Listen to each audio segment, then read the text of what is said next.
Welcome to episode 263 of the Bevan James Eyles Show, your fitness behavior podcast.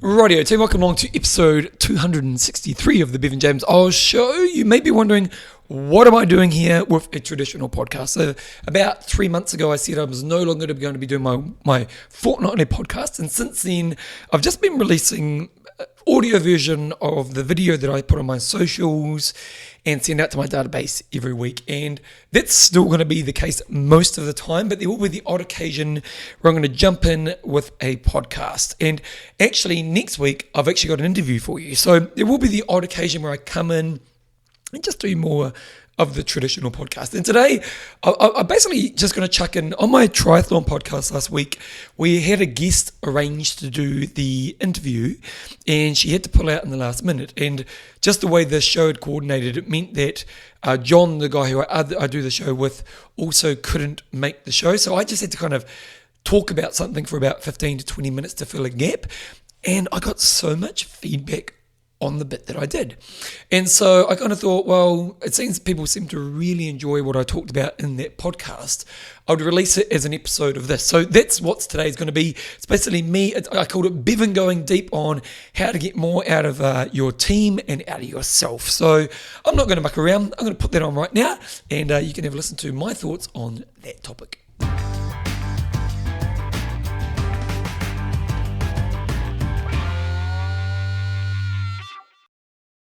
Hey team, so unfortunately the lady that we were going to be doing the interview with had to pull out last minute for some reason or another, and so we couldn't get that interview done for today's show. We'll get her back on in a few weeks and we'll be talking about that kind of sports psychology stuff with her.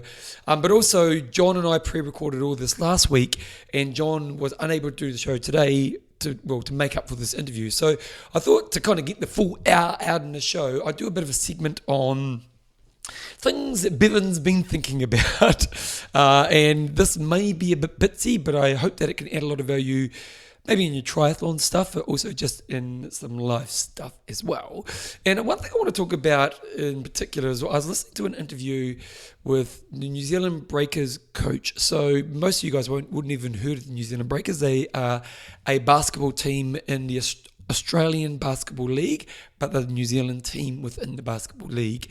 And historically, they've actually been one of New Zealand's most successful teams that have gone to Australia. Because what tends to happen, so for example, we have the New Zealand Warriors, which you may have heard us talk about on the show in the past.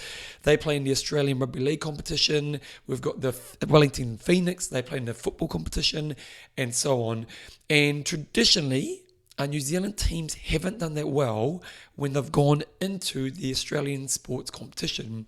Like for example, the Warriors have never won the NRL and the Phoenix have never won the soccer competition in Australia. And the Breakers have won it. About 10 years ago, I think they had won it 3 times in a row.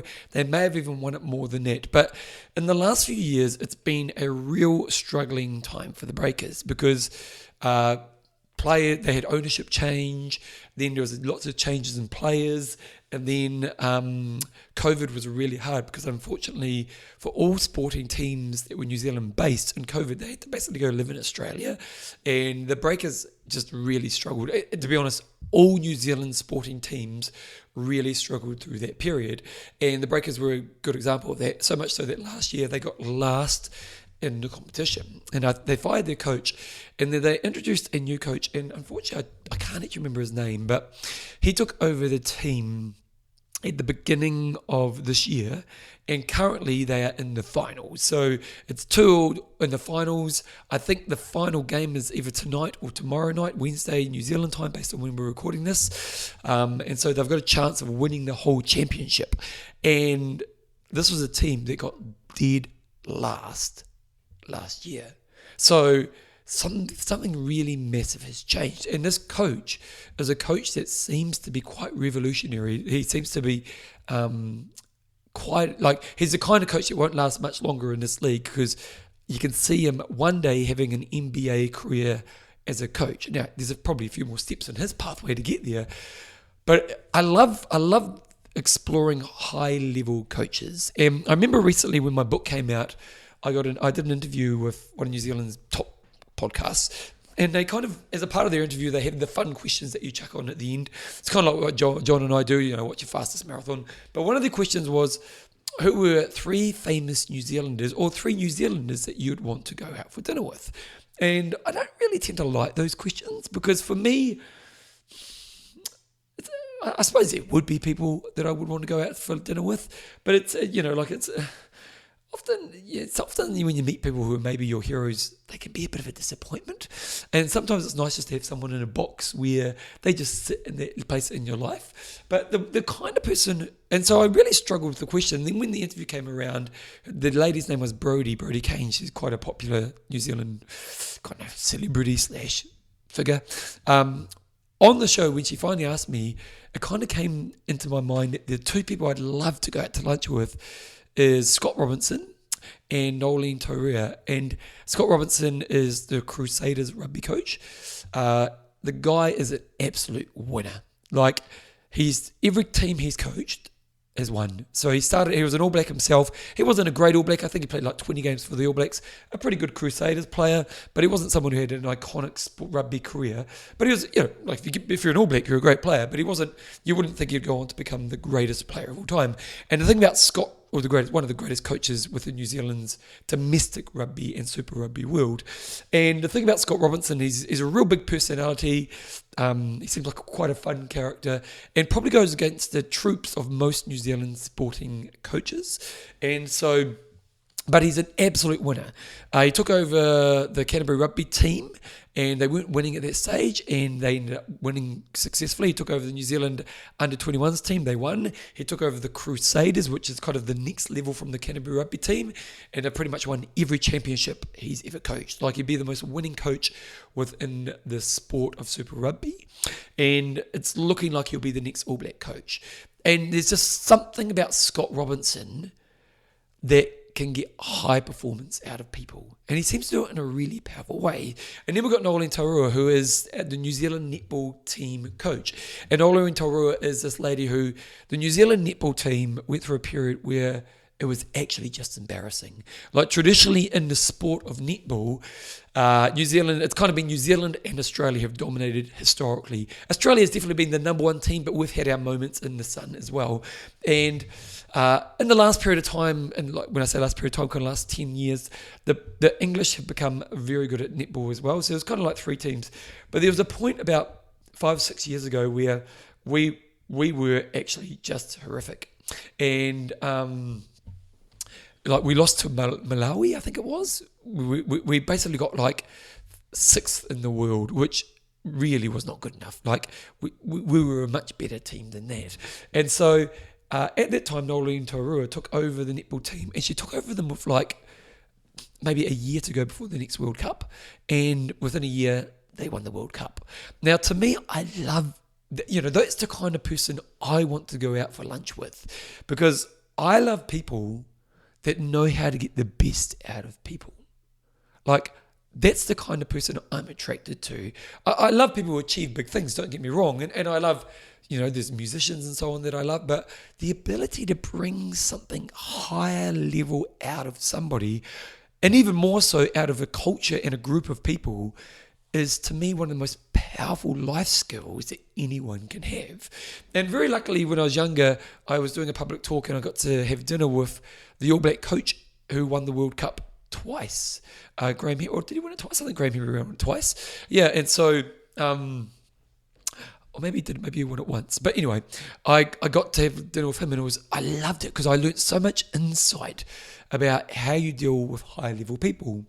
Now, going back to the Breakers, I was listening to an interview with the coach of the Breakers, who's taken them from being in a really bad place, basically last in the competition, to being 1 game away from winning the competition within 12 months. And I really love this interview because he kind of said they were kind of curious around what creates a great team. And he came up with a few statements which I thought were really powerful.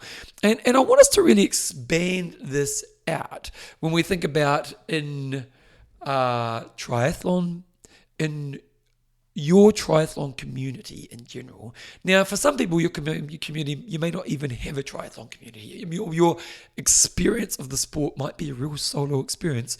Like I know there's a lot of athletes who all their training is on the wind trainer, running by themselves, maybe swimming in a squad, but like really you may not have a community. But community can be just the people you train with. So the solo experience is an experience within our sport. But then we can also have, the small group of people you train with. Then we can have triathlon clubs or triathlon businesses and stuff like that are really a bigger community. And I always love to think about what's the bit that you bring to your community. And I've got to be fair, I'm not like John. John's been a leader of his triathlon community, his business, the Canterbury Triathlon Club. But like if John Newsom wasn't around, the club would need a pretty strong person to come in because he's a real driver of the club. And when I was in the sport, I wasn't necessarily involved in that side of things because I was just busy in other areas. But I do think it's really important to think about who am I within my community. And when I was listening to this interview, these key points he talked about, it made me think about when I'm trying to build community. Because one thing I do in my world is I build communities. I've got my running business, I've got my gym classes. A lot of my world is me being a leader, trying to get the best out of people in environments that capture these things. And I'm a bit like John with the Triathlon Club in my words, in that I'm the leader who's trying to create a culture. Now, you might be like John and I and be a leader within your community, or you might just be a participant in your community. But one thing I think is really important is what kind of participant am I in my community? And the ultimate participant is someone who makes everyone else in my community get to better levels. Like, that's the thing I think we need to be thinking about. And it can be simple things like, what's the presence that you bring when you're around your community? And it might just be when you go on a group ride, or it might be when you are having those social occasions. But what's the presence that you bring? What's the way you communicate with the people in your world within your community? Is it empowering? Is it discovery? Is it, these types of things? But going back to the Breakers coach. So they asked him, what does it take to build a great team? And the first thing he said was luck. Now, it's a bit different for a coaching environment, but, like for a sporting environment where you're paying for people to be on your team, obviously there's always going to be a component of luck. The second thing, which he said, which I really liked, he said, people in the team have to absolutely love the game. They've got to love the game. Like for him, in his sport, these players have to love basketball. And actually, interestingly, I was listening in rugby league. I love my rugby league. And last week, there's a guy called Reece Walsh, who's kind of one of the up-and-coming rugby league players right now. And he played his first game for the Brisbane Broncos last weekend. And absolute blinder. Like, everyone's talking about being, the future legend of the sport. Now, that's big pressure for one game. But, and I was listening to an interview with his coach. And his coach said the thing about Reece was he just loves the game. Like he's always talking to the legends. He's always learning about their experiences. He's always looking for insight. He's got a guy in his team called Adam Reynolds, who's like the kind of the wise soul of his team. He spends all his time with Adam Reynolds, and he's always just because he loves the game. And when you think about your community, that's what we want to be thinking about, isn't it? Like, you don't just want to surround yourself with people who do the movement. You want to surround yourself with people who love the triathlon game. And I'm going to be honest, this is one of the reasons I loved Epic Camp so much. Like, the Epic Camp experience when I was doing it was, killing yourself as an athlete. Like, blitzing yourself day in, day out for weeks, for 10 to 13 days. But one of the highlights was sitting down and hearing the stories of these triathletes. And it was like the Melina. Melina is one of the greatest storytellers of all time. And there'd be these like fireside chats with Melina. And Melina would be telling you stories about the sport and the history of the sport and some of the iconic races. And then I remember like Louis Giuseppe, he'd been in the sport since the 80s, and he was still, like, to this day, he's a lifetime lover of the sport. And when you did Epic Camp, you had these people who were trying to challenge themselves to the highest level, but just loved the sport. And so when you think about your culture, are you surrounding yourself with people who just love the sport? Like, they can't wait to talk about what happened in Kona last year. when you're in that culture, there's a massive thing that comes alongside that. One thing this coach said, I think his name is Modi, I think it is. Actually, I should Google search that. I'm going to Google search that for a second. I'm going to pause. I'm going to come back because I've got to get his name right. I'm back. It is Modi Moore. So his name is Modi Moore. So the second thing he said is, in choosing a team, we have to choose a team of people who still have something to prove. We still have something to prove. Now, this is but it's actually probably quite relevant to a triathlon community as well, isn't it? Because what he was saying is he doesn't want players who are at the last part of their career just trying to tick the box to make some money. He wants players who are coming along and still have something to prove. And it's really important because when you still have something to prove, you're willing to fight a little bit harder, aren't you? And think back to the interview we did with, I can't remember who it was. Maybe it was last week. And I'm going to pause again because I think this is important to get the name right. It was Carrie Lester. So the interview we had with Carrie Lester last week, and she was saying how when that last race she did, and she just didn't have the fight anymore. She just didn't have the motivation to push hard anymore. And ultimately, I think what she was saying was she had nothing to prove in that race. And when we think about the environments we're in, and this is the thing I often think, as much as I'm no longer a triathlete, I'm really proud of the moment I quit. Because I think if I'd stayed in the sport, I wouldn't have been doing it because I had anything to prove anymore. I think I just would have been doing it because it's the thing I knew in my life. And don't get me wrong, if you're that person who's in that place right, there's nothing wrong with that. But in my life, I was doing so much exercise anyway, triathlon was another thing on top of that. But I think there are people in the sport who are getting slower and slower over time, aren't actually challenging themselves anymore, aren't actually, are getting slowly slacker. And what I mean by this is they're slowly letting slackness become a part of their sport. They might miss sessions, they might not show the same level of commitment in the past. They might still be doing enough, but they're getting slightly slacker as time goes by. And when we think about the environments we're trying to surround ourselves in, do you want to be hanging out with that person? Because that person will influence you. Like I remember years ago, I read a study and they were talking about the influence of negative in group environments. And what they did was really fascinating. What they did is they deliberately planted a person in a meeting who was designed to make the meeting dysfunctional. And what they found, so they do things like someone would be talking and this person would pull out their phone and start checking their phone. Or when everyone was standing up, they'd sit down. Or they just talk to someone else when something happened. So they're kind of designing these behaviors to be dysfunctional to the group. And what was really interesting in this study was, and they did it quite a few times, and basically that person influenced everyone else in the group. So if this person pulled out the phone, then someone else would pull out their phone. And then suddenly lots of people had their phone out. If this person sat down, then suddenly lots of people were sitting down. And this is often the influence of this slightly slowly slacking person is, on the day when it's a bit wet, they go, oh, I can't be bothered today. So then you think, oh, maybe I can't be bothered myself as well. But when you're hanging out with people who still have something to prove in the sport and are really chasing it hard, they lift you up. And so when you think about those people that you're surrounding yourself with, are you surrounding yourself with someone who still has something to prove and is still chasing a higher level? And are you that person for your people? Or are you that person who's becoming the slightly slacking or the slowly slacking person within the sport? The next thing he said is they need to be open to growing. And I think this is a really interesting thing for us to explore as athletes, because I think sometimes we're open to growing in certain areas, but maybe not so much in other areas. And as a fault for me as an athlete, I was always excited by the hard work. I was always like, I love hard work, the physical hard work of the sport. I was never that bothered by the science. I couldn't be bothered studying the science of triathlon. Now, if I was open to growing, I would have spent more time to studying the science of triathlon.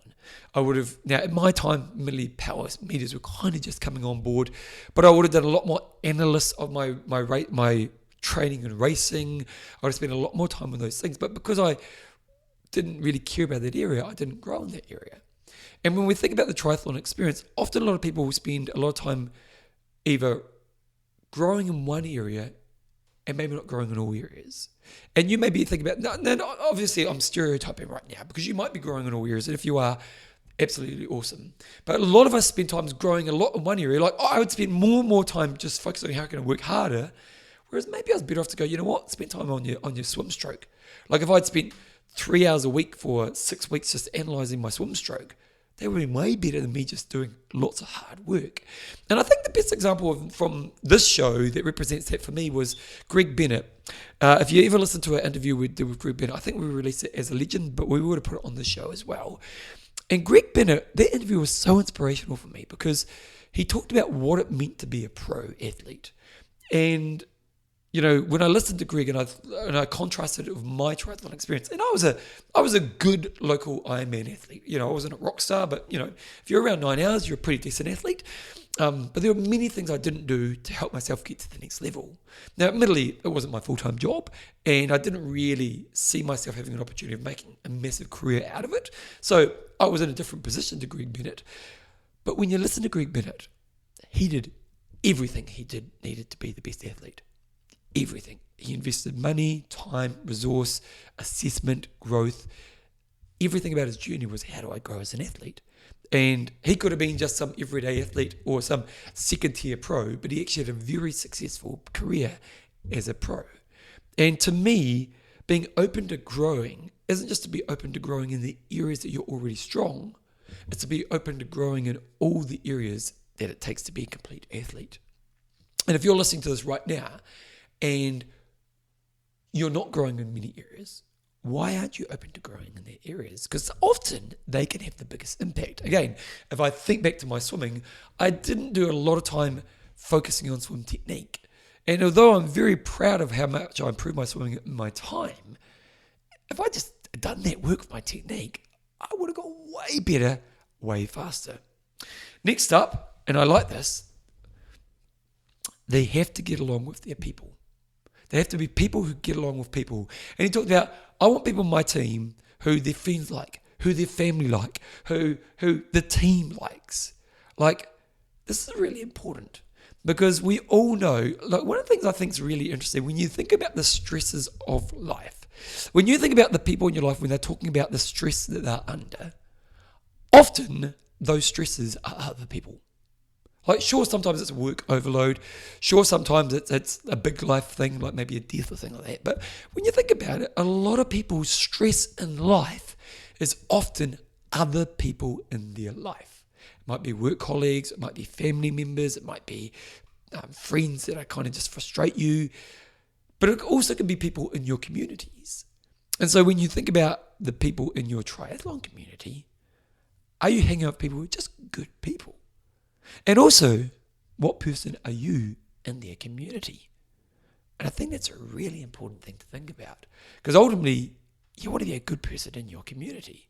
And if you are hanging around with a good group of people in your community, it's going to be a much better experience for all people involved. So there's kind of two parts of this, is who are the people that are in your community, and who are you within your community? And I've got to be honest, I'm a big believer if there's crap people in your community, now sometimes you can't remove yourself, sometimes there will be an aspect of it, but spend as little time with them as much as possible. Like one thing a big thing in my life is, if you're a crap person in my life, you just aren't in my life. Like, why would I waste my time? And now I'm lucky I've got a very autonomous life, I can make that choice. And I get it that some people don't always get that option. But as much as you can, get rid of the crap and keep the good people in your life. One thing he said is they always maintain standards. And one thing he talked about, which I really liked, is that there are these forces that are always there designed to drop your standards. There are forces that are always there that are designed to make you drop your standards. And what a cool statement that is. Because we can think about that in our own personal way. Like one of the biggest forces that makes us drop our standards is fatigue. Let's be honest. A lot of people will either not hit objectives or miss training sessions because they're tired. It's a force that's stopping you from maintaining the standards.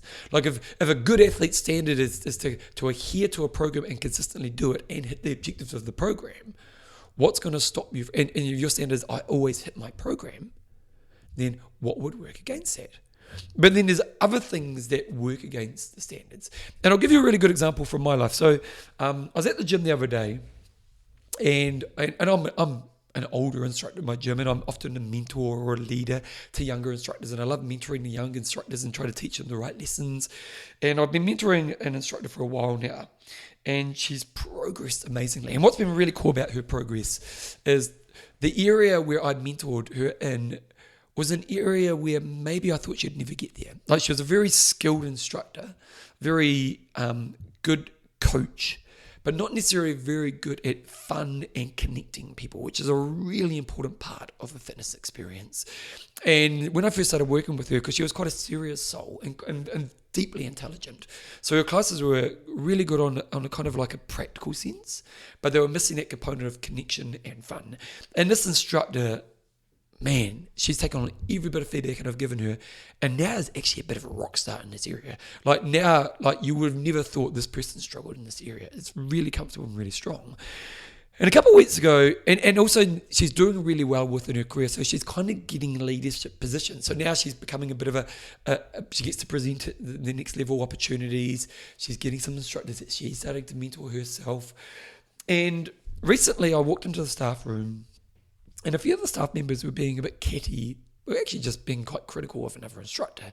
And it was kind of, what's the word I'm looking for, kind of gossipy, kind of, just being a bit negative about someone else. And they asked me what I thought, and I just said, I think this person's nice. And someone said, the thing about you, Bevan, is you never shit on anyone. And the instructor that I'd been mentoring had been shitting on this other instructor. Now, my job as a leader is to maintain the standards of what it means to be a part of our team. And what it means to be a part of our team is that if we have a problem with someone, you talk to the person either above you as a manager, or you address it with the person yourself. You don't talk behind the person's back. And it's really important within a culture, because I'm really proud of the gym culture in Christchurch, because our culture is actually a really supportive culture. And so I was quite shocked, because you don't normally hear that kind of conversation within our culture. And after, I didn't pull the instructor that I've been mentoring up in the moment, but I did pull her up later on. I said, you're becoming a leader. And being a leader means there's standards we need to maintain. And those standards mean that if we have a problem with someone, we address it, or we go to management to address that problem. But we're not the people who start gossip. But if anything, we maybe challenge gossip in those moments. Now, for me, in my environment, to be a leader means I have to fight for the standards. And if I just come into that room and heard them gossiping, and and in some ways I'm an instructor that a lot of these instructors look up to, if I just added to the gossip as well and agreed, what's that telling them? That's a force against standards. And so one thing we need to understand when we think about standards is that there's always going to be forces working against it. And a part of our role is learning to navigate them, but also to understand when we're a leader. So again, let's just go back to your triathlon community. If someone's talking about someone else behind their back in a really negative way, actually, this happened to me. I remember this happened to me when I was younger. I've got a guy who has always mentored me a little bit with property investing. Real nice guy, brilliant thinker, generous. And I remember one time I was actually being critical of a real estate agent, and he just goes, he just goes, I always, what he said to me, he just said, I don't like to say bad things about people. If I've got a problem, I'll just address it with them. And I'm not that person. Like, admittedly, I have this saying that I have every morning: if I don't have something good to say, don't say anything at all. And in that moment, I was just a bit weak in that moment around that statement. And he didn't pull me. He didn't say. He just said, "Hey, here's my standard." And it made me self-reflect. It made me feel a bit crap, because I was being a bit of a gossip, and I was saying bad things about somebody else behind their back. And he didn't tell me off. He just said, "Hey, I don't really do that." And it was a really nice way just to say, "Hey, this is a standard that I maintain." And I just think that when we think about standards, there's many different types of standards. There's the training standards, there's the culture standards, there's the how we treat people standards. These types of things are something, there's always forces working against it. But when we're in an environment, it's part of our job to maintain the standards and maybe even evolve the standards. So I've kind of talked for 30 minutes here. Hopefully there's been value in this for you. But just to recap what Coach Modi was saying, first of all, luck does take a part of the piece. We need to surround ourselves with people who love the game, people who have something still to prove in the game, that are open to growing in all ways, that are good at getting along with people, and maintain and fight for the forces that work against the standards that help us be the highest levels.